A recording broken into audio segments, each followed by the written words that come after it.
Welcome to Chitra's cooking feast. இன்றைக்கி வீடியோவில் ஒரு பிரேக்ஃபாஸ்ட் ரெசிபி தான் நம்ம செய்ய போகிறோம். டக்குன்னு ஒரு 10 நிமிஷத்தில் நம்ம இந்த ஊத்தப்பம் செய்யலாம். ரவையும் பச்சை பயிறு வச்சு நம்ம செய்யலாங்க. ரொம்ப டேஸ்ட்டாக இருக்கும், நல்ல சாஃப்டாக இருக்கும்.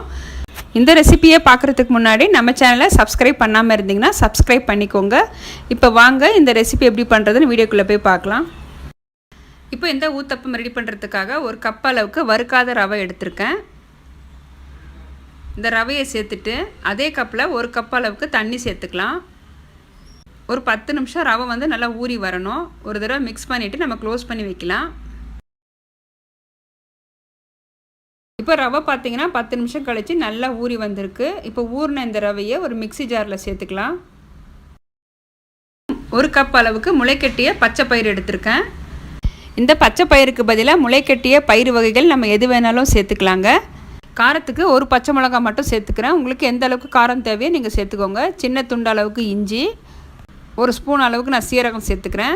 இப்போ இந்த மாவுக்கு தேவையான அளவுக்கு நான் உப்பு சேர்த்துக்கிறேன். சேர்த்துட்டு நல்லா நைஸாக அரைச்சி எடுத்துக்கலாம். இப்போ இந்த அளவுக்கு அரைச்சி எடுத்துருக்கேன். அரைச்சதை இப்போ ஒரு பாத்திரத்தில் சேர்த்துக்கலாம். மிக்ஸி ஜார் அலசிட்டு ஒரு 1/2 டம்ளர் அளவுக்கு தண்ணி சேர்த்துக்கிறேன். இப்போ ஒரு தடவை மிக்ஸ் பண்ணிவிட்டு நான் வெஜிடபிள்ஸ் எல்லாமே நான் கட் பண்ணி எடுத்து வச்சுருக்கேன். ஒரு வெங்காயம் பொடியாக கட் பண்ணி வச்சுருக்கேன். ஒரு கைப்பிடி அளவுக்கு கொத்தமல்லி, ஒரு கேரட் துருவி வச்சுருக்கேன். இப்போ எல்லாமே நான் இந்த மாவில் சேர்த்துக்கிறேன். இந்த மாவில் நீங்கள் ஒரு கேப்சிகம் கூட சேர்த்துக்கலாங்க. இப்போ எல்லாம் நல்லா ஒரு தடவை கலந்துக்கலாம். இப்போ இந்த திக்னஸ் எனக்கு கரெக்டாக இருக்குது. ரொம்பவும் தண்ணியாக இருக்க வேண்டாம், இந்த அளவு கரெக்டாக இருக்குது. அப்போ தான் நமக்கு ஊத்தப்பம் செய்யும் போது நமக்கு தோசைக்கல்லிருந்து ஈஸியாக எடுக்க வரும்.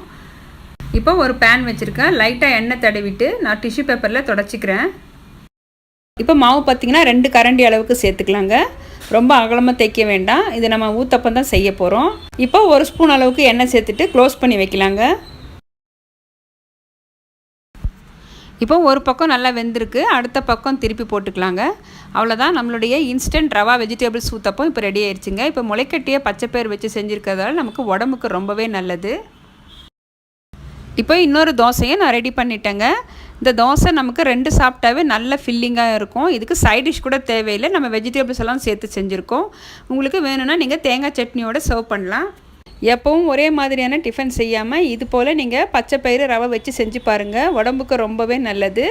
இந்த தோசை பார்த்திங்கன்னா ரொம்ப சாஃப்டாக இருக்கும், நல்ல டேஸ்ட்டாக இருக்கும்.